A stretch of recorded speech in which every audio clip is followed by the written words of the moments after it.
ਮੇਰੇ ਪਿਆਰੇ ਦੇਸ਼ਵਾਸੀਓ, ਇਹ ਮੇਰਾ ਸੁਭਾਗ ਹੈ ਕਿ ਮਨ ਕੀ ਬਾਤ ਦੇ ਮਾਧਿਅਮ ਨਾਲ ਮੈਨੂੰ ਕੱਛ ਤੋਂ ਲੈ ਕੇ ਕੋਹਿਮਾ, ਕਸ਼ਮੀਰ ਤੋਂ ਲੈ ਕੇ ਕੰਨਿਆ ਕੁਮਾਰੀ ਤੱਕ ਦੇਸ਼ ਭਰ ਦੇ ਸਾਰੇ ਨਾਗਰਿਕਾਂ ਨੂੰ ਇੱਕ ਵਾਰ ਫੇਰ ਨਮਸਕਾਰ ਕਰਨ ਦਾ ਮੌਕਾ ਮਿਲਿਆ ਹੈ। ਤੁਹਾਨੂੰ ਸਾਰਿਆਂ ਨੂੰ ਨਮਸਕਾਰ। ਸਾਡੇ ਦੇਸ਼ ਦੀ ਵਿਸ਼ਾਲਤਾ ਅਤੇ ਵਿਭਿੰਨਤਾ, ਇਸ ਨੂੰ ਯਾਦ ਕਰਨਾ, ਇਸ ਨੂੰ ਨਮਨ ਕਰਨਾ ਹਰ ਭਾਰਤੀ ਨੂੰ ਫ਼ਖਰ ਨਾਲ ਭਰ ਦਿੰਦਾ ਹੈ ਅਤੇ ਇਸ ਵਿਭਿੰਨਤਾ ਦੇ ਅਨੁਭਵ ਦਾ ਮੌਕਾ ਤਾਂ ਹਮੇਸ਼ਾ ਹੀ ਖੁਸ਼ੀ ਨਾਲ ਓਤ-ਪੋਤ ਕਰ ਦੇਣ ਵਾਲਾ, ਆਨੰਦ ਨਾਲ ਭਰ ਦੇਣ ਵਾਲਾ, ਇੱਕ ਤਰ੍ਹਾਂ ਨਾਲ ਪ੍ਰੇਰਣਾਦਾਇਕ ਹੁੰਦਾ ਹੈ। ਕੁਝ ਦਿਨ ਪਹਿਲਾਂ ਮੈਂ ਦਿੱਲੀ ਦੇ ਹੁਨਰ ਹਾਟ ਵਿੱਚ ਇੱਕ ਛੋਟੀ ਜਿਹੀ ਜਗ੍ਹਾ ਵਿੱਚ ਸਾਡੇ ਦੇਸ਼ ਦੀ ਵਿਸ਼ਾਲਤਾ, ਸੱਭਿਆਚਾਰ, ਪਰੰਪਰਾਵਾਂ, ਖਾਣ-ਪਾਨ ਅਤੇ ਜਜ਼ਬਾਤਾਂ ਦੀਆਂ ਵਿਭਿੰਨਤਾਵਾਂ ਦੇ ਦਰਸ਼ਨ ਕੀਤੇ। ਰਵਾਇਤੀ ਕੱਪੜੇ, ਹਸਤਕਲਾ, ਕਾਲੀਨ, ਬਰਤਨ, ਬਾਂਸ ਅਤੇ ਪਿੱਤਲ ਦੇ ਉਤਪਾਦ, ਪੰਜਾਬ ਦੀ ਫੁਲਕਾਰੀ, ਆਂਧਰਾ ਪ੍ਰਦੇਸ਼ ਦਾ ਸ਼ਾਨਦਾਰ ਲੈਦਰ ਦਾ ਕੰਮ, ਤਾਮਿਲਨਾਡੂ ਦੀ ਖੂਬਸੂਰਤ ਪੇਂਟਿੰਗ, ਉੱਤਰ ਪ੍ਰਦੇਸ਼ ਦੇ ਪਿੱਤਲ ਦੇ ਉਤਪਾਦ, ਭਦੋਈ ਦੇ ਕਾਲੀਨ, ਕੱਛ ਦੇ ਕਾਪਰ ਦੇ ਉਤਪਾਦ, ਅਨੇਕਾਂ ਸੰਗੀਤ ਸਾਜ਼, ਅਣਗਿਣਤ ਗੱਲਾਂ, ਸਮੁੱਚੇ ਭਾਰਤ ਦੀ ਕਲਾ ਅਤੇ ਸੱਭਿਆਚਾਰ ਦੀ ਝਲਕ ਵਾਕਈ ਅਨੋਖੀ ਹੀ ਸੀ। ਅਤੇ ਇਸ ਦੇ ਪਿੱਛੇ ਸ਼ਿਲਪਕਾਰਾਂ ਦੀ ਸਾਧਨਾ, ਲਗਨ ਅਤੇ ਆਪਣੇ ਹੁਨਰ ਦੇ ਪ੍ਰਤੀ ਪਿਆਰ ਦੀਆਂ ਕਹਾਣੀਆਂ ਵੀ ਬਹੁਤ ਹੀ ਇੰਸਪਾਇਰਿੰਗ ਹੁੰਦੀਆਂ ਨੇ। ਹੁਨਰ ਹਾਟ ਵਿੱਚ ਇੱਕ ਦਿਵਿਆਂਗ ਔਰਤ ਦੀਆਂ ਗੱਲਾਂ ਸੁਣ ਕੇ ਬਹੁਤ ਸੰਤੋਸ਼ ਹੋਇਆ। ਉਨ੍ਹਾਂ ਨੇ ਮੈਨੂੰ ਦੱਸਿਆ ਕਿ ਪਹਿਲਾਂ ਫੁੱਟਪਾਥ 'ਤੇ ਆਪਣੀ ਪੇਂਟਿੰਗਜ਼ ਵੇਚਦੀ ਸੀ, ਲੇਕਿਨ ਹੁਨਰ ਹਾਟ ਨਾਲ ਜੁੜਨ ਦੇ ਬਾਅਦ ਉਨ੍ਹਾਂ ਦਾ ਜੀਵਨ ਬਦਲ ਗਿਆ। ਅੱਜ ਉਹ ਨਾ ਸਿਰਫ ਆਤਮ ਨਿਰਭਰ ਨੇ, ਬਲਕਿ ਉਨ੍ਹਾਂ ਨੇ ਖੁਦ ਦਾ ਇੱਕ ਘਰ ਵੀ ਖਰੀਦ ਲਿਆ ਹੈ। ਹੁਨਰ ਹਾਟ ਵਿੱਚ ਮੈਨੂੰ ਕਈ ਹੋਰ ਸ਼ਿਲਪਕਾਰਾਂ ਨਾਲ ਮਿਲਣ ਅਤੇ ਉਨ੍ਹਾਂ ਨਾਲ ਗੱਲਬਾਤ ਕਰਨ ਦਾ ਮੌਕਾ ਵੀ ਮਿਲਿਆ। ਮੈਨੂੰ ਦੱਸਿਆ ਗਿਆ ਹੈ ਕਿ ਹੁਨਰ ਹਾਟ ਵਿੱਚ ਭਾਗ ਲੈਣ ਵਾਲੇ ਕਾਰੀਗਰਾਂ ਵਿੱਚ 50% ਤੋਂ ਜ਼ਿਆਦਾ ਔਰਤਾਂ ਨੇ ਅਤੇ ਪਿਛਲੇ 3 ਸਾਲਾਂ ਵਿੱਚ ਹੁਨਰ ਹਾਟ ਦੇ ਮਾਧਿਅਮ ਨਾਲ ਲਗਭਗ 3 ਲੱਖ ਕਾਰੀਗਰਾਂ, ਸ਼ਿਲਪਕਾਰਾਂ ਨੂੰ ਰੋਜ਼ਗਾਰ ਦੇ ਅਨੇਕਾਂ ਮੌਕੇ ਮਿਲੇ ਨੇ। ਹੁਨਰ ਹਾਟ ਕਲਾ ਦੇ ਪ੍ਰਦਰਸ਼ਨ ਦੇ ਲਈ ਇੱਕ ਮੰਚ ਤਾਂ ਹੈ ਹੀ, ਨਾਲ ਹੀ ਇਹ ਲੋਕਾਂ ਦੇ ਸੁਪਨਿਆਂ ਨੂੰ ਪੰਖ ਦੇ ਰਿਹਾ ਹੈ। ਇਹ ਇੱਕ ਜਗ੍ਹਾ ਹੈ ਜਿੱਥੇ ਇਸ ਦੇਸ਼ ਦੀ ਵਿਭਿੰਨਤਾ ਨੂੰ ਅਣਵੇਖਿਆ ਕਰਨਾ ਅਸੰਭਵ ਹੀ ਹੈ। ਸ਼ਿਲਪ ਕਲਾ ਤਾਂ ਹੈ ਹੀ, ਨਾਲ-ਨਾਲ ਸਾਡੇ ਖਾਣ-ਪਾਨ ਦੀ ਵਿਭਿੰਨਤਾ ਵੀ ਹੈ। ਇੱਥੇ ਇੱਕ ਹੀ ਲਾਈਨ ਵਿੱਚ ਇਡਲੀ ਡੋਸਾ, ਛੋਲੇ ਭਟੂਰੇ, ਦਾਲ ਬਾਟੀ, ਖਮਨ ਖਾਂਡਵੀ, ਪਤਾ ਨਹੀਂ ਹੋਰ ਕੀ ਸੀ। ਮੈਂ ਖੁਦ ਵੀ ਉੱਥੇ ਬਿਹਾਰ ਦੇ ਸਵਾਦੀ ਲਿੱਟੀ ਚੋਖੇ ਦਾ ਭਰਪੂਰ ਆਨੰਦ ਲਿਆ। ਭਾਰਤ ਦੇ ਹਰ ਹਿੱਸੇ ਵਿੱਚ ਅਜਿਹੇ ਮੇਲਿਆਂ, ਨੁਮਾਇਸ਼ਾਂ ਦਾ ਆਯੋਜਨ ਹੁੰਦਾ ਰਹਿੰਦਾ ਹੈ। ਭਾਰਤ ਨੂੰ ਜਾਣਨ ਦੇ ਲਈ, ਭਾਰਤ ਨੂੰ ਅਨੁਭਵ ਕਰਨ ਦੇ ਲਈ ਜਿੱਥੇ ਵੀ ਮੌਕਾ ਮਿਲੇ ਜ਼ਰੂਰ ਜਾਣਾ ਚਾਹੀਦਾ ਹੈ। ਇੱਕ ਭਾਰਤ ਸ਼੍ਰੇਸ਼ਠ ਭਾਰਤ ਨੂੰ ਜੀ ਭਰ ਜੀਣ ਦਾ ਇਹ ਮੌਕਾ ਬਣ ਜਾਂਦਾ ਹੈ। ਤੁਸੀਂ ਨਾ ਸਿਰਫ ਦੇਸ਼ ਦੀ ਕਲਾ ਅਤੇ ਸੱਭਿਆਚਾਰ ਨਾਲ ਜੁੜੋਗੇ, ਸਗੋਂ ਦੇਸ਼ ਦੇ ਮਿਹਨਤੀ ਕਾਰੀਗਰਾਂ ਦੀ, ਖਾਸ ਤੌਰ 'ਤੇ ਔਰਤਾਂ ਦੀ ਤਰੱਕੀ ਵਿੱਚ ਵੀ ਆਪਣਾ ਯੋਗਦਾਨ ਦੇ ਸਕੋਗੇ। ਜ਼ਰੂਰ ਜਾਣਾ। ਮੇਰੇ ਪਿਆਰੇ ਦੇਸ਼ਵਾਸੀਓ, ਸਾਡੇ ਦੇਸ਼ ਦੀਆਂ ਮਹਾਨ ਪਰੰਪਰਾਵਾਂ ਨੇ, ਸਾਡੇ ਪੁਰਖਿਆਂ ਨੇ ਸਾਨੂੰ ਜੋ ਵਿਰਸੇ ਵਿੱਚ ਦਿੱਤਾ ਹੈ, ਜੋ ਸਿੱਖਿਆ ਅਤੇ ਦਿਕਸ਼ਾ ਸਾਨੂੰ ਮਿਲੀ ਹੈ, ਜਿਸ ਵਿੱਚ ਪ੍ਰਾਣੀਆਂ ਦੇ ਪ੍ਰਤੀ ਦਇਆ ਦਾ ਭਾਵ, ਕੁਦਰਤ ਦੇ ਪ੍ਰਤੀ ਅਥਾਹ ਪ੍ਰੇਮ, ਇਹ ਸਾਰੀਆਂ ਗੱਲਾਂ ਸਾਡੀ ਸੱਭਿਆਚਾਰਕ ਵਿਰਾਸਤ ਹੈ ਅਤੇ ਭਾਰਤ ਦੇ ਇਸ ਵਾਤਾਵਰਣ ਦਾ ਮਹਿਮਾਨ ਬਣਨ ਦੇ ਲਈ ਦੁਨੀਆ ਭਰ ਤੋਂ ਵੱਖ-ਵੱਖ ਪ੍ਰਜਾਤੀਆਂ ਦੇ ਪੰਛੀ ਵੀ ਹਰ ਸਾਲ ਭਾਰਤ ਆਉਂਦੇ ਨੇ। ਭਾਰਤ ਪੂਰੇ ਸਾਲ ਕਈ ਮਾਈਗ੍ਰੇਟਰੀ ਸਪੈਸ਼ੀਜ਼ ਦਾ ਵੀ ਘਰ ਬਣਿਆ ਰਹਿੰਦਾ ਹੈ ਅਤੇ ਇਹ ਵੀ ਦੱਸਦੇ ਨੇ ਕਿ ਜਿਹੜੇ ਪੰਛੀ ਆਉਂਦੇ ਨੇ 500 ਤੋਂ ਵੀ ਜ਼ਿਆਦਾ ਵੱਖ-ਵੱਖ ਤਰ੍ਹਾਂ ਦੇ ਅਤੇ ਵੱਖ-ਵੱਖ ਇਲਾਕਿਆਂ ਤੋਂ ਆਉਂਦੇ ਨੇ। ਪਿਛਲੇ ਦਿਨੀਂ ਗਾਂਧੀ ਨਗਰ ਵਿੱਚ COP13 ਕਨਵੈਨਸ਼ਨ, ਜਿਸ ਵਿੱਚ ਇਸ ਵਿਸ਼ੇ 'ਤੇ ਕਾਫੀ ਚਿੰਤਨ ਹੋਇਆ, ਵਿਚਾਰ ਹੋਇਆ, ਵਿਸ਼ਲੇਸ਼ਣ ਵੀ ਹੋਇਆ ਅਤੇ ਭਾਰਤ ਦੀਆਂ ਕੋਸ਼ਿਸ਼ਾਂ ਦੀ ਕਾਫੀ ਪ੍ਰਸ਼ੰਸਾ ਵੀ ਹੋਈ। ਸਾਥੀਓ, ਇਹ ਸਾਡੇ ਲਈ ਮਾਣ ਦੀ ਗੱਲ ਹੈ ਕਿ ਆਉਣ ਵਾਲੇ 3 ਸਾਲਾਂ ਤੱਕ ਭਾਰਤ ਮਾਈਗ੍ਰੇਟਰੀ ਸਪੈਸ਼ੀਜ਼ 'ਤੇ ਹੋਣ ਵਾਲੇ COP ਕਨਵੈਨਸ਼ਨ ਦੀ ਪ੍ਰਧਾਨਗੀ ਕਰੇਗਾ। ਇਸ ਮੌਕੇ ਨੂੰ ਕਿਵੇਂ ਉਪਯੋਗੀ ਬਣਾਈਏ, ਇਸ ਦੇ ਲਈ ਤੁਸੀਂ ਆਪਣੇ ਸੁਝਾਅ ਜ਼ਰੂਰ ਭੇਜੋ। COP ਕਨਵੈਨਸ਼ਨ 'ਤੇ ਹੋ ਰਹੀ ਇਸ ਚਰਚਾ ਦੇ ਵਿੱਚ ਮੇਰਾ ਧਿਆਨ ਮੇਘਾਲਿਆ ਦੇ ਨਾਲ ਜੁੜੀ ਇੱਕ ਅਹਿਮ ਜਾਣਕਾਰੀ 'ਤੇ ਵੀ ਗਿਆ। ਹੁਣੇ ਜਿਹੇ ਹੀ ਬਾਇਓਲੋਜਿਸਟ ਨੇ ਮੱਛੀ ਦੀ ਅਜਿਹੀ ਨਵੀਂ ਪ੍ਰਜਾਤੀ ਦੀ ਖੋਜ ਕੀਤੀ ਹੈ ਜੋ ਸਿਰਫ ਮੇਘਾਲਿਆ ਵਿੱਚ ਗੁਫਾਵਾਂ ਦੇ ਅੰਦਰ ਪਾਈ ਜਾਂਦੀ ਹੈ। ਮੰਨਿਆ ਜਾ ਰਿਹਾ ਹੈ ਕਿ ਇਹ ਮੱਛੀ ਗੁਫਾਵਾਂ 'ਚ ਜ਼ਮੀਨ ਦੇ ਅੰਦਰ ਰਹਿਣ ਵਾਲੇ ਜਲ ਜੀਵਾਂ ਦੀਆਂ ਪ੍ਰਜਾਤੀਆਂ ਵਿੱਚ ਸਭ ਤੋਂ ਵੱਡੀ ਹੈ। ਇਹ ਮੱਛੀ ਅਜਿਹੀਆਂ ਹਨੇਰੀਆਂ ਅਤੇ ਡੂੰਘੀਆਂ ਅੰਡਰਗਰਾਊਂਡ ਕੇਵਜ਼ ਵਿੱਚ ਰਹਿੰਦੀ ਹੈ ਜਿੱਥੇ ਰੌਸ਼ਨੀ ਵੀ ਸ਼ਾਇਦ ਹੀ ਪਹੁੰਚ ਸਕਦੀ ਹੈ। ਵਿਗਿਆਨੀ ਵੀ ਇਸ ਗੱਲ ਤੋਂ ਹੈਰਾਨ ਨੇ ਕਿ ਇੰਨੀ ਵੱਡੀ ਮੱਛੀ ਇੰਨੀਆਂ ਡੂੰਘੀਆਂ ਗੁਫਾਵਾਂ 'ਚ ਕਿਵੇਂ ਜਿਉਂਦੀ ਰਹਿੰਦੀ ਹੈ। ਇਹ ਇੱਕ ਸੁਖਦ ਗੱਲ ਹੈ ਕਿ ਸਾਡਾ ਭਾਰਤ ਅਤੇ ਖਾਸ ਤੌਰ 'ਤੇ ਮੇਘਾਲਿਆ ਇੱਕ ਦੁਰਲੱਭ ਪ੍ਰਜਾਤੀ ਦਾ ਘਰ ਹੈ। ਇਹ ਭਾਰਤ ਦੀ ਜੀਵ ਵਿਭਿੰਨਤਾ ਨੂੰ ਇੱਕ ਨਵਾਂ ਆਯਾਮ ਦੇਣ ਵਾਲਾ ਹੈ। ਸਾਡੇ ਆਲੇ ਦੁਆਲੇ ਅਜਿਹੇ ਬਹੁਤ ਸਾਰੇ ਅਜੂਬੇ ਨੇ ਜੋ ਹੁਣ ਵੀ ਅਨਡਿਸਕਵਰਡ ਨੇ। ਇਨ੍ਹਾਂ ਅਜੂਬਿਆਂ ਦਾ ਪਤਾ ਲਾਉਣ ਦੇ ਲਈ ਖੋਜੀ ਜਨੂੰਨ ਜ਼ਰੂਰੀ ਹੁੰਦਾ ਹੈ। ਮਹਾਨ ਤਮਿਲ ਕਵਿੱਤਰੀ ਅਵੈਯਾਰ ਨੇ ਕਿਹਾ ਹੈ, ਕਟਰਦੂ ਕੈਮਣ ਅਲਵੇ ਅਨਾਲੁਮ ਕਲਾ ਦੱਦੂ ਉਲਗਵਵੂ ਕੱਡਤ ਕਾਇਮਨ ਅੜਵਾ ਕਲਾਦਰ ਉਲਾੜੂ। ਇਸ ਦਾ ਅਰਥ ਹੈ ਕਿ ਅਸੀਂ ਜੋ ਜਾਣਦੇ ਹਾਂ ਉਹ ਸਿਰਫ ਮੁੱਠੀ ਭਰ ਇੱਕ ਰੇਤ ਹੈ, ਲੇਕਿਨ ਜੋ ਅਸੀਂ ਨਹੀਂ ਜਾਣਦੇ ਉਹ ਆਪਣੇ ਆਪ ਵਿੱਚ ਪੂਰੇ ਬ੍ਰਹਿਮੰਡ ਦੇ ਵਾਂਗ ਹੈ। ਇਸ ਦੇਸ਼ ਦੀ ਵਿਭਿੰਨਤਾ ਦੇ ਨਾਲ ਵੀ ਅਜਿਹਾ ਹੀ ਹੈ। ਜਿੰਨਾ ਜਾਣੀਏ ਓਨਾ ਹੀ ਘੱਟ ਹੈ। ਸਾਡੀ ਬਾਇਓਡਾਇਵਰਸਿਟੀ ਵੀ ਪੂਰੀ ਮਨੁੱਖਤਾ ਦੇ ਲਈ ਇੱਕ ਅਨੋਖਾ ਖਜ਼ਾਨਾ ਹੈ ਜਿਸ ਨੂੰ ਅਸੀਂ ਸਹੇਜਣਾ ਹੈ, ਸੁਰੱਖਿਅਤ ਰੱਖਣਾ ਹੈ ਅਤੇ ਐਕਸਪਲੋਰ ਵੀ ਕਰਨਾ ਹੈ। ਮੇਰੇ ਪਿਆਰੇ ਨੌਜਵਾਨ ਸਾਥੀਓ, ਇਨ੍ਹੀਂ ਦਿਨੀਂ ਸਾਡੇ ਦੇਸ਼ ਦੇ ਬੱਚਿਆਂ ਵਿੱਚ, ਨੌਜਵਾਨਾਂ ਵਿੱਚ ਸਾਇੰਸ ਅਤੇ ਟੈਕਨੋਲੋਜੀ ਦੇ ਪ੍ਰਤੀ ਦਿਲਚਸਪੀ ਲਗਾਤਾਰ ਵਧ ਰਹੀ ਹੈ। ਪੁਲਾੜ ਵਿੱਚ ਰਿਕਾਰਡ ਸੈਟੇਲਾਈਟ ਦਾ ਪਰਪੇਖਣ, ਨਵੇਂ-ਨਵੇਂ ਰਿਕਾਰਡ, ਨਵੇਂ-ਨਵੇਂ ਮਿਸ਼ਨ ਹਰ ਭਾਰਤੀ ਨੂੰ ਫ਼ਖਰ ਨਾਲ ਭਰ ਦਿੰਦੇ ਨੇ। ਜਦੋਂ ਮੈਂ ਚੰਦਰਯਾਨ-2 ਦੇ ਸਮੇਂ ਬੈਂਗਲੁਰੂ ਵਿੱਚ ਸੀ ਤਾਂ ਮੈਂ ਵੇਖਿਆ ਸੀ ਕਿ ਉੱਥੇ ਹਾਜ਼ਰ ਬੱਚਿਆਂ ਦਾ ਉਤਸ਼ਾਹ ਵੇਖਦਿਆਂ ਹੀ ਬਣਦਾ ਸੀ। ਨੀਂਦ ਦਾ ਨਾਮੋ ਨਿਸ਼ਾਨ ਨਹੀਂ ਸੀ। ਇੱਕ ਤਰ੍ਹਾਂ ਨਾਲ ਪੂਰੀ ਰਾਤ ਉਹ ਜਾਗਦੇ ਰਹੇ। ਉਨ੍ਹਾਂ ਵਿੱਚ ਸਾਇੰਸ, ਟੈਕਨੋਲੋਜੀ ਅਤੇ ਇਨੋਵੇਸ਼ਨ ਨੂੰ ਲੈ ਕੇ ਜੋ ਜਿਗਿਆਸਾ ਸੀ, ਕਦੇ ਅਸੀਂ ਭੁੱਲ ਨਹੀਂ ਸਕਦੇ। ਬੱਚਿਆਂ ਦੇ, ਨੌਜਵਾਨਾਂ ਦੇ ਇਸੇ ਉਤਸ਼ਾਹ ਨੂੰ ਵਧਾਉਣ ਦੇ ਲਈ, ਉਨ੍ਹਾਂ ਵਿੱਚ ਸਾਇੰਟੀਫਿਕ ਟੈਂਪਰ ਨੂੰ ਵਧਾਉਣ ਦੇ ਲਈ ਇੱਕ ਹੋਰ ਵਿਵਸਥਾ ਸ਼ੁਰੂ ਹੋਈ। ਹੁਣ ਤੁਸੀਂ ਸ੍ਰੀਹਰਿਕੋਟਾ ਤੋਂ ਹੋਣ ਵਾਲੇ ਰਾਕਟ ਲਾਂਚਿੰਗ ਨੂੰ ਸਾਹਮਣੇ ਬਹਿ ਕੇ ਵੇਖ ਸਕਦੇ ਹੋ। ਹੁਣੇ ਜਿਹੇ ਹੀ ਇਸ ਨੂੰ ਸਾਰਿਆਂ ਦੇ ਲਈ ਖੋਲ੍ਹ ਦਿੱਤਾ ਗਿਆ। ਵਿਜ਼ਟਰ ਗੈਲਰੀ ਬਣਾਈ ਗਈ ਹੈ ਜਿਸ ਵਿੱਚ 10,000 ਲੋਕਾਂ ਦੇ ਬੈਠਣ ਦੀ ਵਿਵਸਥਾ ਹੈ। ਇਸਰੋ ਦੀ ਵੈੱਬਸਾਈਟ 'ਤੇ ਦਿੱਤੇ ਗਏ ਲਿੰਕ ਦੇ ਜ਼ਰੀਏ ਆਨਲਾਈਨ ਬੁਕਿੰਗ ਵੀ ਕਰ ਸਕਦੇ ਹੋ। ਮੈਨੂੰ ਦੱਸਿਆ ਗਿਆ ਹੈ ਕਿ ਕਈ ਸਕੂਲ ਆਪਣੇ ਵਿਦਿਆਰਥੀਆਂ ਨੂੰ ਰਾਕਟ ਲਾਂਚਿੰਗ ਵਿਖਾਉਣ ਅਤੇ ਉਨ੍ਹਾਂ ਨੂੰ ਮੋਟੀਵੇਟ ਕਰਨ ਦੇ ਲਈ ਟੂਰ 'ਤੇ ਵੀ ਲੈ ਕੇ ਜਾ ਰਹੇ ਨੇ। ਮੈਂ ਸਾਰੇ ਸਕੂਲ ਦੇ ਪ੍ਰਿੰਸੀਪਲਾਂ ਅਤੇ ਅਧਿਆਪਕਾਂ ਨੂੰ ਅਨੁਰੋਧ ਕਰਾਂਗਾ ਕਿ ਆਉਣ ਵਾਲੇ ਸਮੇਂ ਵਿੱਚ ਉਹ ਇਸ ਦਾ ਲਾਭ ਜ਼ਰੂਰ ਉਠਾਉਣ। ਸਾਥੀਓ, ਮੈਂ ਤੁਹਾਨੂੰ ਇੱਕ ਹੋਰ ਰੋਮਾਂਚਕ ਜਾਣਕਾਰੀ ਦੇਣਾ ਚਾਹੁੰਦਾ। ਮੈਂ ਨਮੋ ਐਪ 'ਤੇ ਝਾਰਖੰਡ ਦੇ ਧਨਬਾਦ ਦੇ ਰਹਿਣ ਵਾਲੇ ਪਾਰਸ ਦਾ ਕਮੈਂਟ ਪੜ੍ਹਿਆ। ਪਾਰਸ ਚਾਹੁੰਦੇ ਨੇ ਕਿ ਮੈਂ ਇਸਰੋ ਦੇ ਯੁਵਿਕਾ ਪ੍ਰੋਗਰਾਮ ਦੇ ਬਾਰੇ ਵਿੱਚ ਨੌਜਵਾਨ ਸਾਥੀਆਂ ਨੂੰ ਦੱਸਾਂ। ਨੌਜਵਾਨਾਂ ਨੂੰ ਸਾਇੰਸ ਨਾਲ ਜੋੜਨ ਦੇ ਲਈ ਯੁਵਿਕਾ ਇਸਰੋ ਦੀ ਇੱਕ ਬਹੁਤ ਹੀ ਸ਼ਲਾਘਾਯੋਗ ਕੋਸ਼ਿਸ਼ ਹੈ। 2019 ਵਿੱਚ ਇਹ ਪ੍ਰੋਗਰਾਮ ਸਕੂਲੀ ਸਟੂਡੈਂਟਸ ਦੇ ਲਈ ਲਾਂਚ ਕੀਤਾ ਗਿਆ ਸੀ। ਯੁਵਿਕਾ ਦਾ ਮਤਲਬ ਹੈ ਯੁਵਾ ਵਿਗਿਆਨੀ ਕਾਰਜਕ੍ਰਮ। ਇਹ ਪ੍ਰੋਗਰਾਮ ਸਾਡੇ ਵਿਜ਼ਨ ਜੈ ਜਵਾਨ ਜੈ ਕਿਸਾਨ, ਜੈ ਵਿਗਿਆਨ ਜੈ ਅਨੁਸੰਧਾਨ ਦੇ ਅਨੁਰੂਪ ਹੈ। ਇਸ ਪ੍ਰੋਗਰਾਮ ਵਿੱਚ ਆਪਣੇ ਐਗਜ਼ਾਮ ਦੇ ਬਾਅਦ ਛੁੱਟੀਆਂ ਵਿੱਚ ਸਟੂਡੈਂਟਸ ਇਸਰੋ ਦੇ ਵੱਖ-ਵੱਖ ਸੈਂਟਰਜ਼ ਵਿੱਚ ਜਾ ਕੇ ਸਪੇਸ ਟੈਕਨੋਲੋਜੀ, ਸਪੇਸ ਸਾਇੰਸ ਅਤੇ ਸਪੇਸ ਐਪਲੀਕੇਸ਼ਨ ਦੇ ਬਾਰੇ ਸਿੱਖਦੇ ਨੇ। ਤੁਸੀਂ ਜੇਕਰ ਇਹ ਜਾਣਨਾ ਹੈ ਕਿ ਟ੍ਰੇਨਿੰਗ ਕਿਹੋ ਜਿਹੀ ਹੈ, ਕਿਸ ਤਰ੍ਹਾਂ ਦੀ ਹੈ, ਕਿੰਨੀ ਰੋਮਾਂਚਕ ਹੈ, ਪਿਛਲੀ ਵਾਰੀ ਜਦੋਂ ਇਸ ਨੂੰ ਅਟੈਂਡ ਕੀਤਾ ਗਿਆ ਉਸ ਦੇ ਐਕਸਪੀਰੀਐਂਸ ਜ਼ਰੂਰ ਪੜ੍ਹੋ। ਤੁਸੀਂ ਖੁਦ ਅਟੈਂਡ ਕਰਨਾ ਤਾਂ ਇਸਰੋ ਨਾਲ ਜੁੜੀ ਯੁਵਿਕਾ ਦੀ ਵੈੱਬਸਾਈਟ 'ਤੇ ਜਾ ਕੇ ਆਪਣਾ ਰਜਿਸਟ੍ਰੇਸ਼ਨ ਵੀ ਕਰਵਾ ਸਕਦੇ ਹੋ। ਮੇਰੇ ਨੌਜਵਾਨ ਸਾਥੀਓ, ਮੈਂ ਤੁਹਾਡੇ ਲਈ ਦੱਸਦਾ, ਵੈੱਬਸਾਈਟ ਦਾ ਨਾਂ ਜ਼ਰੂਰ ਲਿਖ ਲਓ ਅਤੇ ਜ਼ਰੂਰ ਅੱਜ ਹੀ ਵਿਜ਼ਿਟ ਕਰੋ। www.yuvika.isro.gov.in ਲਿਖ ਲਿਆ ਨਾ।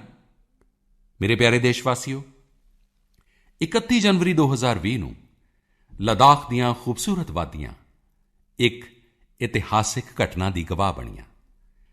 ਲੇਹ ਦੇ ਕੁਸ਼ੋਕ ਬਾਕੂਲਾ ਰਿੰਪੋਚੀ ਏਅਰਪੋਰਟ ਤੋਂ ਭਾਰਤੀ ਹਵਾਈ ਸੈਨਾ ਦੇ AN-32 ਜਹਾਜ਼ ਨੇ ਜਦੋਂ ਉਡਾਨ ਭਰੀ ਤਾਂ ਇੱਕ ਨਵਾਂ ਇਤਿਹਾਸ ਬਣ ਗਿਆ।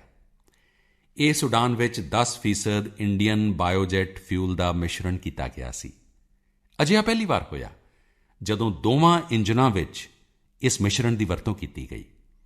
ਇਹੀ ਨਹੀਂ, ਲੇਹ ਦੇ ਜਿਸ ਹਵਾਈ ਅੱਡੇ ਤੋਂ ਇਸ ਜਹਾਜ਼ ਨੇ ਉਡਾਨ ਭਰੀ ਉਹ ਨਾ ਸਿਰਫ ਭਾਰਤ ਵਿੱਚ ਬਲਕਿ ਦੁਨੀਆ ਵਿੱਚ ਸਭ ਤੋਂ ਜ਼ਿਆਦਾ ਉਚਾਈ 'ਤੇ ਸਥਿਤ ਏਅਰਪੋਰਟਾਂ ਵਿੱਚੋਂ ਇੱਕ ਹੈ।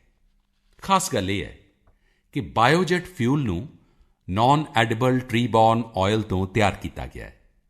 ਇਸ ਨੂੰ ਭਾਰਤ ਦੇ ਵਿਭਿੰਨ ਆਦਿਵਾਸੀ ਇਲਾਕਿਆਂ ਤੋਂ ਖਰੀਦਿਆ ਜਾਂਦਾ ਹੈ। ਇਨ੍ਹਾਂ ਕੋਸ਼ਿਸ਼ਾਂ ਨਾਲ ਨਾ ਸਿਰਫ ਕਾਰਬਨ ਦੇ ਉਤਸਰਜਨ ਵਿੱਚ ਵੀ ਕਮੀ ਆਏਗੀ, ਸਗੋਂ ਕੱਚੇ ਤੇਲ ਦੀ ਆਮਦ ਵਿੱਚ ਵੀ ਭਾਰਤ ਦੀ ਨਿਰਭਰਤਾ ਘੱਟ ਹੋ ਸਕਦੀ ਹੈ। ਮੈਂ ਇਸ ਵੱਡੇ ਕੰਮ ਨਾਲ ਜੁੜੇ ਸਾਰੇ ਲੋਕਾਂ ਨੂੰ ਵਧਾਈ ਦਿੰਦਾ, ਖਾਸ ਤੌਰ 'ਤੇ CSIR Indian institute of petroleum Dehradun ਦੇ ਵਿਗਿਆਨੀਆਂ ਨੂੰ, ਜਿਨ੍ਹਾਂ ਨੇ ਬਾਇਓਫਿਊਲ ਨਾਲ ਜਹਾਜ਼ ਨੂੰ ਉਡਾਉਣ ਦੀ ਤਕਨੀਕ ਨੂੰ ਸੰਭਵ ਕਰ ਦਿੱਤਾ। ਉਨ੍ਹਾਂ ਦੀ ਇਹ ਕੋਸ਼ਿਸ਼ ਮੇਕ ਇਨ ਇੰਡੀਆ ਨੂੰ ਵੀ ਸਸ਼ਕਤ ਕਰਦੀ ਹੈ। ਮੇਰੇ ਪਿਆਰੇ ਦੇਸ਼ਵਾਸੀਓ, ਸਾਡਾ ਨਵਾਂ ਭਾਰਤ ਹੁਣ ਪੁਰਾਣੇ ਅਪਰੋਚ ਨਾਲ ਚੱਲਣ ਨੂੰ ਤਿਆਰ ਨਹੀਂ ਹੈ। ਖਾਸ ਤੌਰ 'ਤੇ ਨਿਊ ਇੰਡੀਆ ਦੀਆਂ ਸਾਡੀਆਂ ਮਾਵਾਂ ਅਤੇ ਭੈਣਾਂ ਤਾਂ ਅੱਗੇ ਵਧ ਕੇ ਇਨ੍ਹਾਂ ਚੁਣੌਤੀਆਂ ਨੂੰ ਆਪਣੇ ਹੱਥਾਂ ਵਿੱਚ ਲੈ ਰਹੀਆਂ ਨੇ, ਜਿਸ ਨਾਲ ਪੂਰੇ ਸਮਾਜ ਵਿੱਚ ਇੱਕ ਸਕਾਰਾਤਮਕ ਬਦਲਾਅ ਵੇਖਣ ਨੂੰ ਮਿਲ ਰਿਹਾ ਹੈ। ਬਿਹਾਰ ਦੇ ਪੂਰਨੀਆ ਦੀ ਕਹਾਣੀ ਦੇਸ਼ ਭਰ ਦੇ ਲੋਕਾਂ ਨੂੰ ਪ੍ਰੇਰਣਾ ਨਾਲ ਭਰ ਦੇਣ ਵਾਲੀ ਹੈ। ਇਹ ਉਹ ਇਲਾਕਾ ਹੈ ਜਿਹੜਾ ਦਹਾਕਿਆਂ ਤੋਂ ਹੜ੍ਹ ਦੀ ਤਰਾਸਦੀ ਨਾਲ ਜੂਝਦਾ ਰਿਹਾ ਹੈ। ਇਸ ਲਈ ਇੱਥੇ ਖੇਤੀ ਅਤੇ ਆਮਦਨੀ ਦੇ ਹੋਰ ਸਾਧਨਾਂ ਨੂੰ ਜੁਟਾਉਣਾ ਬਹੁਤ ਮੁਸ਼ਕਿਲ ਰਿਹਾ ਹੈ। ਪਰ ਇਨ੍ਹਾਂ ਹੀ ਪਰਿਸਥਿਤੀਆਂ ਵਿੱਚ ਪੂਰਨੀਆ ਦੀਆਂ ਕੁਝ ਔਰਤਾਂ ਨੇ ਇੱਕ ਵੱਖਰਾ ਰਸਤਾ ਚੁਣਿਆ। ਸਾਥੀਓ, ਪਹਿਲਾਂ ਇਸ ਇਲਾਕੇ ਦੀਆਂ ਔਰਤਾਂ ਸ਼ਹਿਤੂਤ ਜਾਂ ਮਲਬਰੀ ਦੇ ਦਰੱਖਤ 'ਤੇ ਰੇਸ਼ਮ ਦੇ ਕੀੜਿਆਂ ਨਾਲ ਕੋਕੂਨ ਤਿਆਰ ਕਰਦੀਆਂ ਸਨ, ਜਿਨ੍ਹਾਂ ਦਾ ਉਨ੍ਹਾਂ ਨੂੰ ਬਹੁਤ ਮਾਮੂਲੀ ਮੁੱਲ ਮਿਲਦਾ ਸੀ, ਜਦੋਂ ਕਿ ਇਸ ਨੂੰ ਖਰੀਦਣ ਵਾਲੇ ਲੋਕ ਇਨ੍ਹਾਂ ਹੀ ਕਾਕੂਨਾਂ ਨਾਲ ਰੇਸ਼ਮ ਦਾ ਧਾਗਾ ਬਣਾ ਕੇ ਮੋਟਾ ਮੁਨਾਫਾ ਕਮਾਉਂਦੇ ਸਨ। ਲੇਕਿਨ ਅੱਜ ਪੂਰਨੀਆ ਦੀਆਂ ਔਰਤਾਂ ਨੇ ਇੱਕ ਨਵੀਂ ਸ਼ੁਰੂਆਤ ਕੀਤੀ ਅਤੇ ਪੂਰੀ ਤਸਵੀਰ ਹੀ ਬਦਲ ਕੇ ਰੱਖ ਦਿੱਤੀ। ਇਨ੍ਹਾਂ ਔਰਤਾਂ ਨੇ ਸਰਕਾਰ ਦੇ ਸਹਿਯੋਗ ਨਾਲ ਮਲਬਰੀ ਉਤਪਾਦਨ ਸਮੂਹ ਬਣਾਏ। ਇਸ ਤੋਂ ਬਾਅਦ ਉਨ੍ਹਾਂ ਨੇ ਕੋਕੂਨ ਤੋਂ ਰੇਸ਼ਮ ਦੇ ਧਾਗੇ ਤਿਆਰ ਕੀਤੇ ਅਤੇ ਫਿਰ ਉਨ੍ਹਾਂ ਧਾਗਿਆਂ ਨਾਲ ਖੁਦ ਹੀ ਸਾੜੀਆਂ ਬਣਾਉਣੀਆਂ ਵੀ ਸ਼ੁਰੂ ਕਰ ਦਿੱਤੀਆਂ। ਤੁਹਾਨੂੰ ਜਾਣ ਕੇ ਹੈਰਾਨੀ ਹੋਏਗੀ ਕਿ ਪਹਿਲਾਂ ਜਿਸ ਕੋਕੂਨ ਨੂੰ ਵੇਚ ਕੇ ਮਾਮੂਲੀ ਰਕਮ ਮਿਲਦੀ ਸੀ, ਉੱਥੇ ਹੀ ਹੁਣ ਉਸ ਨਾਲ ਬਣੀਆਂ ਸਾੜੀਆਂ ਹਜ਼ਾਰਾਂ ਰੁਪਈਆਂ ਵਿੱਚ ਵਿਕ ਰਹੀਆਂ ਨੇ। ਆਦਰਸ਼ ਜੀਵਿਕਾ ਮਹਿਲਾ ਮਲਬਰੀ ਉਤਪਾਦਨ ਸਮੂਹ ਦੀਆਂ ਦੀਦੀਆਂ ਨੇ ਜੋ ਕਮਾਲ ਕੀਤੇ ਨੇ, ਉਸ ਦਾ ਅਸਰ ਹੁਣ ਕਈ ਪਿੰਡਾਂ ਵਿੱਚ ਵੇਖਣ ਨੂੰ ਮਿਲ ਰਿਹਾ ਹੈ। ਪੂਰਨੀਆ ਦੇ ਕਈ ਪਿੰਡਾਂ ਵਿੱਚ ਕਿਸਾਨ ਦੀਦੀਆਂ ਹੁਣ ਨਾ ਸਿਰਫ ਸਾੜੀਆਂ ਤਿਆਰ ਕਰਵਾ ਰਹੀਆਂ ਨੇ, ਬਲਕਿ ਕਈ ਵੱਡੇ ਮੇਲਿਆਂ ਵਿੱਚ ਆਪਣੇ ਸਟਾਲ ਲਗਾ ਕੇ ਵੇਚ ਵੀ ਰਹੀਆਂ ਨੇ। ਇੱਕ ਉਦਾਹਰਣ ਕਿ ਅੱਜ ਦੀ ਔਰਤ ਨਵੀਂ ਸ਼ਕਤੀ, ਨਵੀਂ ਸੋਚ ਦੇ ਨਾਲ ਕਿਸ ਤਰ੍ਹਾਂ ਨਵੇਂ ਟੀਚਿਆਂ ਨੂੰ ਪ੍ਰਾਪਤ ਕਰ ਰਹੀ ਹੈ। ਮੇਰੇ ਪਿਆਰੇ ਦੇਸ਼ਵਾਸੀਓ, ਸਾਡੇ ਦੇਸ਼ ਦੀਆਂ ਔਰਤਾਂ, ਸਾਡੀਆਂ ਬੇਟੀਆਂ ਦਾ ਉੱਦਮ, ਉਹਨਾਂ ਦਾ ਹੌਸਲਾ ਹਰ ਕਿਸੇ ਦੇ ਲਈ ਮਾਣ ਵਾਲੀ ਗੱਲ ਹੈ। ਆਪਣੇ ਆਲੇ ਦੁਆਲੇ ਸਾਨੂੰ ਅਨੇਕਾਂ ਇਹੋ ਜਿਹੇ ਉਦਾਹਰਣ ਮਿਲਦੇ ਨੇ, ਜਿਨ੍ਹਾਂ ਤੋਂ ਪਤਾ ਲੱਗਦਾ ਹੈ ਕਿ ਬੇਟੀਆਂ ਕਿਸ ਤਰ੍ਹਾਂ ਪੁਰਾਣੀਆਂ ਬੰਦਸ਼ਾਂ ਨੂੰ ਤੋੜ ਰਹੀਆਂ ਨੇ, ਨਵੀਆਂ ਉਚਾਈਆਂ ਪ੍ਰਾਪਤ ਕਰ ਰਹੀਆਂ ਨੇ। ਮੈਂ ਤੁਹਾਡੇ ਨਾਲ 12 ਸਾਲ ਦੀ ਬੇਟੀ ਕਾਮਿਆ ਕਾਰਤਿਕੇਨ ਦੀ ਪ੍ਰਾਪਤੀ ਦੀ ਚਰਚਾ ਜ਼ਰੂਰ ਕਰਨਾ ਚਾਹਾਂਗਾ। ਕਾਮਿਆ ਨੇ ਸਿਰਫ 12 ਸਾਲ ਦੀ ਉਮਰ ਵਿੱਚ ਹੀ ਮਾਊਂਟ ਐਕਨਗੁਆ ਉਸ ਨੂੰ ਫਤਿਹ ਕਰਨ ਦਾ ਕਾਰਨਾਮਾ ਕਰ ਵਿਖਾਇਆ ਹੈ। ਇਹ ਦੱਖਣ ਅਮਰੀਕਾ ਵਿੱਚ ਐਂਡਸ ਪਹਾੜ ਦੀ ਸਭ ਤੋਂ ਉੱਚੀ ਚੋਟੀ ਹੈ, ਜੋ ਲਗਭਗ 7000 ਮੀਟਰ ਉੱਚੀ ਹੈ। ਹਰ ਭਾਰਤੀ ਨੂੰ ਇਹ ਗੱਲ ਛੂਹ ਜਾਏਗੀ ਕਿ ਜਦੋਂ ਇਸ ਮਹੀਨੇ ਦੀ ਸ਼ੁਰੂਆਤ ਵਿੱਚ ਕਾਮਿਆ ਨੇ ਚੋਟੀ ਨੂੰ ਫਤਿਹ ਕੀਤਾ ਅਤੇ ਸਭ ਤੋਂ ਪਹਿਲਾਂ ਉੱਥੇ ਸਾਡਾ ਤਿਰੰਗਾ ਫਹਿਰਾਇਆ। ਮੈਨੂੰ ਇਹ ਵੀ ਦੱਸਿਆ ਗਿਆ ਕਿ ਦੇਸ਼ ਨੂੰ ਮਾਣ ਮੱਤਾ ਕਰਨ ਵਾਲੀ ਕਾਮਿਆ ਇੱਕ ਨਵੇਂ ਮਿਸ਼ਨ 'ਤੇ ਹੈ, ਜਿਸ ਦਾ ਨਾਮ ਹੈ ਮਿਸ਼ਨ ਸਾਹਸ। ਇਸ ਦੇ ਤਹਿਤ ਉਹ ਸਾਰੇ ਮਹਾਂਦੀਪਾਂ ਦੀਆਂ ਸਭ ਤੋਂ ਉੱਚੀਆਂ ਚੋਟੀਆਂ ਨੂੰ ਫਤਿਹ ਕਰਨ ਵਿੱਚ ਜੁਟੀ ਹੋਈ ਹੈ। ਇਸ ਮੁਹਿੰਮ ਵਿੱਚ ਉਸਨੇ ਨਾਰਥ ਅਤੇ ਸਾਊਥ ਪੋਲਸ 'ਤੇ ਸਕੀ ਵੀ ਕਰਨੀ ਹੈ। ਮੈਂ ਕਾਮਿਆ ਨੂੰ ਮਿਸ਼ਨ ਸਾਹਸ ਦੇ ਲਈ ਆਪਣੀਆਂ ਸ਼ੁਭਕਾਮਨਾਵਾਂ ਦਿੰਦਾ। ਵੈਸੇ ਕਾਮਿਆ ਦੀ ਪ੍ਰਾਪਤੀ ਸਾਰਿਆਂ ਨੂੰ ਫਿੱਟ ਰਹਿਣ ਦੇ ਲਈ ਵੀ ਪ੍ਰੇਰਿਤ ਕਰਦੀ ਹੈ। ਇੰਨੀ ਘੱਟ ਉਮਰ ਵਿੱਚ ਕਾਮਿਆ ਜਿਸ ਉਚਾਈ 'ਤੇ ਪਹੁੰਚੀ ਹੈ, ਉਸ ਵਿੱਚ ਫਿਟਨੈਸ ਦਾ ਵੀ ਬਹੁਤ ਵੱਡਾ ਯੋਗਦਾਨ ਹੈ। A nation that is fit will be a nation that is hit। ਯਾਨੀ ਜੋ ਦੇਸ਼ ਫਿੱਟ ਹੈ ਉਹ ਹਮੇਸ਼ਾ ਹਿੱਟ ਵੀ ਰਹੇਗਾ। ਵੈਸੇ ਆਉਣ ਵਾਲੇ ਮਹੀਨੇ ਤਾਂ ਐਡਵੈਂਚਰ ਸਪੋਰਟਸ ਦੇ ਲਈ ਵੀ ਬਹੁਤ ਢੁਕਵੇਂ ਨੇ। ਭਾਰਤ ਦੀ ਜੀਓਗ੍ਰਾਫੀ ਅਜਿਹੀ ਹੈ ਕਿ ਜੋ ਸਾਡੇ ਦੇਸ਼ ਵਿੱਚ ਐਡਵੈਂਚਰ ਸਪੋਰਟਸ ਦੇ ਲਈ ਅਨੇਕਾਂ ਮੌਕੇ ਪ੍ਰਦਾਨ ਕਰਦੀ ਹੈ। ਇੱਕ ਪਾਸੇ ਜਿੱਥੇ ਉੱਚੇ ਪਹਾੜ ਨੇ, ਉੱਥੇ ਹੀ ਦੂਸਰੇ ਪਾਸੇ ਦੂਰ ਦੂਰ ਤੱਕ ਫੈਲਿਆ ਮਾਰੂਥਲ ਹੈ। ਇੱਕ ਪਾਸੇ ਜਿੱਥੇ ਸੰਘਣੇ ਜੰਗਲਾਂ ਦਾ ਬਸੇਰਾ ਹੈ, ਉੱਥੇ ਹੀ ਦੂਸਰੇ ਪਾਸੇ ਸਮੁੰਦਰ ਦਾ ਅਸੀਮ ਵਿਸਥਾਰ ਹੈ। ਇਸ ਲਈ ਮੇਰਾ ਤੁਹਾਨੂੰ ਸਾਰਿਆਂ ਨੂੰ ਵਿਸ਼ੇਸ਼ ਅਨੁਰੋਧ ਹੈ ਕਿ ਤੁਸੀਂ ਵੀ ਆਪਣੀ ਪਸੰਦ ਦੀ ਜਗ੍ਹਾ, ਆਪਣੀ ਰੁਚੀ ਤੇ ਐਕਟੀਵਿਟੀ ਚੁਣੋ ਅਤੇ ਆਪਣੇ ਜੀਵਨ ਨੂੰ ਐਡਵੈਂਚਰ ਦੇ ਨਾਲ ਜ਼ਰੂਰ ਜੋੜੋ। ਜ਼ਿੰਦਗੀ ਵਿੱਚ ਐਡਵੈਂਚਰ ਤਾਂ ਹੋਣਾ ਹੀ ਚਾਹੀਦਾ ਹੈ ਨਾ। ਵੈਸੇ ਸਾਥੀਓ, 12 ਸਾਲ ਦੀ ਬੇਟੀ ਕਾਮਿਆਂ ਦੀ ਸਫਲਤਾ ਤੋਂ ਬਾਅਦ ਹੁਣ ਜਦੋਂ 105 ਸਾਲਾਂ ਦੀ ਭਾਗੀਰਥੀ ਅੰਮਾ ਦੀ ਸਫਲਤਾ ਦੀ ਕਹਾਣੀ ਸੁਣੋਗੇ ਤਾਂ ਹੋਰ ਹੈਰਾਨ ਹੋ ਜਾਓਗੇ। ਸਾਥੀਓ, ਜੇਕਰ ਅਸੀਂ ਜੀਵਨ ਵਿੱਚ ਤਰੱਕੀ ਕਰਨਾ ਚਾਹੁੰਦੇ ਹਾਂ, ਵਿਕਾਸ ਕਰਨਾ ਚਾਹੁੰਦੇ ਹਾਂ, ਕੁਝ ਕਰਕੇ ਵਿਖਾਉਣਾ ਚਾਹੁੰਦੇ ਹਾਂ, ਤਾਂ ਪਹਿਲੀ ਸ਼ਰਤ ਇਹੀ ਹੁੰਦੀ ਹੈ ਕਿ ਸਾਡੇ ਅੰਦਰ ਦਾ ਵਿਦਿਆਰਥੀ ਕਦੇ ਮਰਨਾ ਨਹੀਂ ਚਾਹੀਦਾ। ਸਾਡੀ 105 ਸਾਲਾਂ ਦੀ ਭਾਗੀਰਥੀ ਅੰਮਾ ਸਾਨੂੰ ਇਹੀ ਪ੍ਰੇਰਣਾ ਦਿੰਦੀ ਹੈ। ਹੁਣ ਤੁਸੀਂ ਸੋਚ ਰਹੇ ਹੋਵੋਗੇ ਕਿ ਭਾਗੀਰਥੀ ਅੰਮਾ ਕੌਣ ਹੈ? ਭਾਗੀਰਥੀ ਅੰਮਾ ਕੇਰਲਾ ਦੇ ਕੋਲਮ ਵਿੱਚ ਰਹਿੰਦੀ ਹੈ। ਬਚਪਨ ਵਿੱਚ ਹੀ ਉਹਨਾਂ ਦੀ ਮਾਂ ਦੀ ਮੌਤ ਹੋ ਗਈ ਸੀ। ਛੋਟੀ ਉਮਰ ਵਿੱਚ ਵਿਆਹ ਤੋਂ ਬਾਅਦ ਪਤੀ ਦੀ ਵੀ ਮੌਤ ਹੋ ਗਈ, ਪਰ ਭਾਗੀਰਥੀ ਅੰਮਾ ਨੇ ਆਪਣਾ ਹੌਸਲਾ ਨਹੀਂ ਛੱਡਿਆ, ਆਪਣਾ ਜਜ਼ਬਾ ਨਹੀਂ ਛੱਡਿਆ। 10 ਸਾਲ ਤੋਂ ਵੀ ਘੱਟ ਉਮਰ ਵਿੱਚ ਉਹਨਾਂ ਨੂੰ ਆਪਣਾ ਸਕੂਲ ਛੱਡਣਾ ਪਿਆ ਸੀ। 105 ਸਾਲ ਦੀ ਉਮਰ ਵਿੱਚ ਉਹਨਾਂ ਨੇ ਫਿਰ ਸਕੂਲ ਸ਼ੁਰੂ ਕੀਤਾ, ਪੜ੍ਹਾਈ ਸ਼ੁਰੂ ਕੀਤੀ। ਇੰਨੀ ਉਮਰ ਹੋਣ ਦੇ ਬਾਵਜੂਦ ਭਾਗੀਰਥੀ ਅੰਮਾ ਨੇ ਲੈਵਲ 4 ਦਾ ਇਮਤਿਹਾਨ ਦਿੱਤਾ ਅਤੇ ਬੜੀ ਬੇਸਬਰੀ ਨਾਲ ਰਿਜ਼ਲਟ ਦੀ ਉਡੀਕ ਕਰਨ ਲੱਗੀ। ਉਹਨਾਂ ਨੇ ਇਮਤਿਹਾਨ ਵਿੱਚ 75% ਅੰਕ ਪ੍ਰਾਪਤ ਕੀਤੇ। ਇੰਨਾ ਹੀ ਨਹੀਂ, ਗਣਿਤ ਵਿੱਚ ਤਾਂ 100% ਅੰਕ ਹਾਸਿਲ ਕੀਤੇ। ਅੰਮਾ ਹੁਣ ਹੋਰ ਅੱਗੇ ਪੜ੍ਹਨਾ ਚਾਹੁੰਦੀ ਹੈ, ਅੱਗੇ ਦੇ ਇਮਤਿਹਾਨ ਦੇਣਾ ਚਾਹੁੰਦੀ ਹੈ।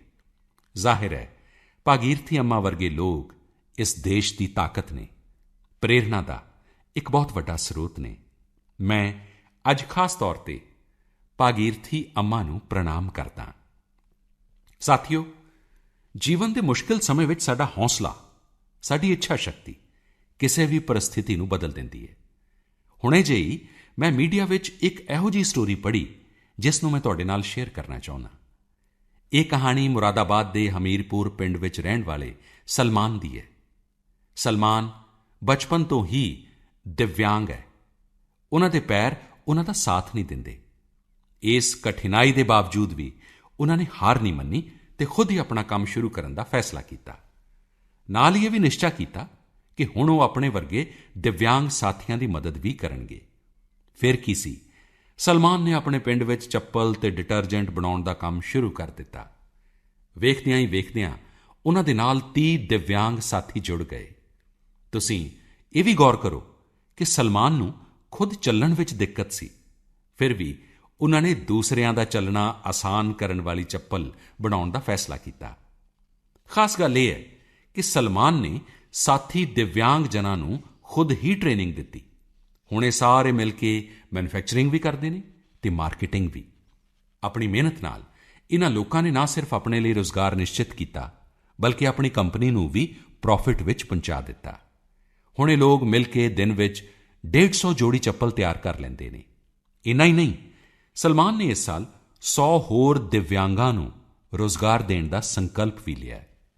ਮੈਂ ਇਨ੍ਹਾਂ ਸਾਰਿਆਂ ਦੇ ਹੌਸਲੇ, ਉਹਨਾਂ ਦੇ ਉੱਦਮ ਨੂੰ ਸੈਲਿਊਟ ਕਰਦਾ।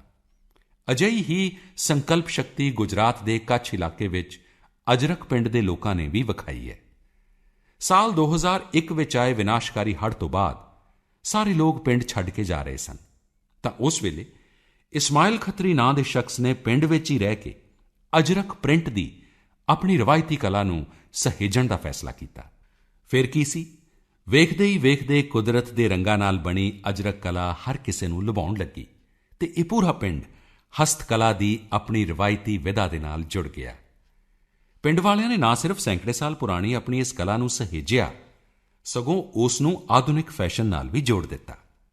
ਹੁਣ ਵੱਡੇ ਵੱਡੇ ਡਿਜ਼ਾਈਨਰ, ਵੱਡੇ ਵੱਡੇ ਡਿਜ਼ਾਈਨ ਸੰਸਥਾਨ ਅਜਰਕ ਪ੍ਰਿੰਟ ਦਾ ਇਸਤੇਮਾਲ ਕਰਨ ਲੱਗੇ ਨੇ। ਪਿੰਡ ਦੇ ਮਿਹਨਤੀ ਲੋਕਾਂ ਦੀ ਵਜ੍ਹਾ ਨਾਲ ਅੱਜ ਅਜਰਕ ਪ੍ਰਿੰਟ ਇੱਕ ਵੱਡਾ ਬ੍ਰਾਂਡ ਬਣ ਗਿਆ ਹੈ। ਦੁਨੀਆ ਦੇ ਵੱਡੇ ਖਰੀਦਦਾਰ ਇਸ ਪ੍ਰਿੰਟ ਵੱਲ ਆਕਰਸ਼ਿਤ ਹੋ ਰਹੇ ਨੇ। ਮੇਰੇ ਪਿਆਰੇ ਦੇਸ਼ਵਾਸੀਓ, ਹੁਣੇ ਜਿਹੇ ਹੀ ਦੇਸ਼ ਭਰ ਵਿੱਚ ਮਹਾਸ਼ਿਵਰਾਤਰੀ ਦਾ ਤਿਉਹਾਰ ਮਨਾਇਆ ਗਿਆ ਹੈ। ਭਗਵਾਨ ਸ਼ਿਵ ਅਤੇ ਮਾਤਾ ਪਾਰਵਤੀ ਦਾ ਆਸ਼ੀਰਵਾਦ ਦੇਸ਼ ਦੀ ਚੇਤਨਾ ਨੂੰ ਜਾਗਰਿਤ ਕਰਦਾ ਰਹਿੰਦਾ ਹੈ। ਮਹਾਸ਼ਿਵਰਾਤਰੀ ਅਤੇ ਭੋਲੇ ਬਾਬਾ ਦਾ ਆਸ਼ੀਰਵਾਦ ਤੁਹਾਡੇ 'ਤੇ ਬਣਿਆ ਰਹੇ। ਤੁਹਾਡੀ ਹਰ ਮਨੋਕਾਮਨਾ ਸ਼ਿਵ ਜੀ ਪੂਰੀ ਕਰਨ। ਤੁਸੀਂ ਊਰਜਾਵਾਨ ਰਹੋ, ਸਿਹਤਮੰਦ ਰਹੋ, ਸੁਖੀ ਰਹੋ, ਦੇਸ਼ ਦੇ ਪ੍ਰਤੀ ਆਪਣੇ ਫਰਜ਼ਾਂ ਦਾ ਪਾਲਣ ਕਰਦੇ ਰਹੋ। ਸਾਥੀਓ, ਮਹਾਸ਼ਿਵਰਾਤਰੀ ਦੇ ਨਾਲ ਹੀ ਬਸੰਤ ਰੁੱਤ ਦੀ ਸ਼ੋਭਾ ਵੀ ਦਿਨੋਂ ਦਿਨ ਹੁਣ ਵੱਧਦੀ ਜਾਏਗੀ। ਆਉਣ ਵਾਲੇ ਦਿਨਾਂ ਵਿੱਚ ਹੋਲੀ ਦਾ ਵੀ ਤਿਉਹਾਰ ਹੈ। ਇਸ ਦੇ ਤੁਰੰਤ ਬਾਅਦ ਗੁੜੀ ਪੜਵਾ ਵੀ ਆਉਣ ਵਾਲਾ ਹੈ। ਨਵਰਾਤਰੀ ਦਾ ਤਿਉਹਾਰ ਵੀ ਇਸ ਦੇ ਨਾਲ ਜੁੜਿਆ ਹੁੰਦਾ ਹੈ। ਰਾਮ ਨੌਮੀ ਦਾ ਤਿਉਹਾਰ ਵੀ ਆਏਗਾ। ਪਰਵ ਅਤੇ ਤਿਉਹਾਰ ਸਾਡੇ ਦੇਸ਼ ਵਿੱਚ ਸਮਾਜਿਕ ਜੀਵਨ ਦਾ ਅਭਿੰਨ ਹਿੱਸਾ ਰਹੇ ਨੇ। ਹਰ ਤਿਉਹਾਰ ਦੇ ਪਿੱਛੇ ਕੋਈ ਨਾ ਕੋਈ ਸਮਾਜਿਕ ਸੰਦੇਸ਼ ਛੁਪਿਆ ਹੁੰਦਾ ਹੈ, ਜੋ ਸਮਾਜ ਨੂੰ ਹੀ ਨਹੀਂ, ਪੂਰੇ ਦੇਸ਼ ਨੂੰ ਏਕਤਾ ਵਿੱਚ ਬੰਨ੍ਹ ਕੇ ਰੱਖਦਾ ਹੈ। ਹੋਲੀ ਤੋਂ ਬਾਅਦ ਚੇਤਰ ਸ਼ੁਕਲ ਪ੍ਰਤੀਪਦਾ ਨਾਲ ਭਾਰਤੀ ਬਿਕਰਮੀ ਨਵੇਂ ਸਾਲ ਦੀ ਸ਼ੁਰੂਆਤ ਵੀ ਹੁੰਦੀ ਹੈ। ਉਸ ਦੇ ਲਈ ਵੀ, ਭਾਰਤੀ ਨਵੇਂ ਸਾਲ ਦੀ ਵੀ ਮੈਂ ਤੁਹਾਨੂੰ ਅਗਾਊਂ ਸ਼ੁਭਕਾਮਨਾਵਾਂ ਦਿੰਦਾ। ਮੇਰੇ ਪਿਆਰੇ ਦੇਸ਼ਵਾਸੀਓ, ਅਗਲੀ ਮਨ ਕੀ ਬਾਤ ਤੱਕ ਤਾਂ ਮੈਨੂੰ ਲੱਗਦਾ ਹੈ ਕਿ ਸ਼ਾਇਦ ਵਿਦਿਆਰਥੀ ਇਮਤਿਹਾਨਾਂ ਵਿੱਚ ਰੁੱਝੇ ਹੋਣਗੇ। ਜਿਨ੍ਹਾਂ ਦੀ ਪ੍ਰੀਖਿਆ ਪੂਰੀ ਹੋ ਗਈ ਹੋਏਗੀ ਉਹ ਮਸਤ ਹੋਣਗੇ। ਜੋ ਵਿਅਸਤ ਨੇ, ਜੋ ਮਸਤ ਨੇ, ਉਹਨਾਂ ਨੂੰ ਵੀ ਅਨੇਕਾਂ ਸ਼ੁਭਕਾਮਨਾਵਾਂ ਦਿੰਦੇ ਹੋਏ ਆਓ ਅਗਲੀ ਮਨ ਕੀ ਬਾਤ ਦੇ ਲਈ ਅਨੇਕਾਂ ਗੱਲਾਂ ਨੂੰ ਲੈ ਕੇ ਫਿਰ ਤੋਂ ਮਿਲਾਂਗੇ। ਬਹੁਤ ਬਹੁਤ ਧੰਨਵਾਦ। ਨਮਸਕਾਰ।